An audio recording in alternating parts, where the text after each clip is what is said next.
మిల్లులో డబ్బులు పోవడం ఏంటి? ఎలా జరిగింది? అని తన నమ్మిన బంటు సింహాద్రిని అడుగుతాడు రామరాజు. నాకదే అర్థం కావడం లేదయ్యా!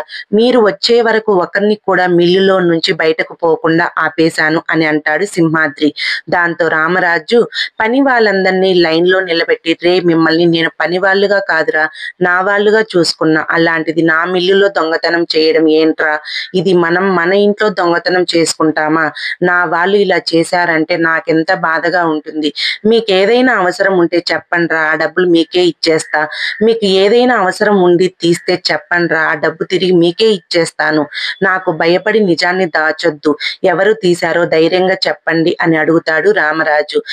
అయ్యగారు మిమ్మల్ని ఎంత బాగా చూసుకున్నార్రా! అలాంటి అయ్యగారినే మోసం చేస్తారా? నిజం చెప్పండ్రా! అయ్యగారి స్థానంలో ఎవరైనా ఉంటే ఈ పాటికి పోలీసుని పిలిపించేవారు. కానీ అయ్యగారు ఆ డబ్బుని మీకే ఇస్తానని అంటున్నారు. అదిరా అయ్యగారి మంచితనం. ఇప్పటికైనా నిజం చెప్పండ్రా అని అంటాడు సింహాద్రి. దాంతో పని వాళ్ళంతా ఏకకంఠంతో నిజంగా మాకు తెలీదయ్యా!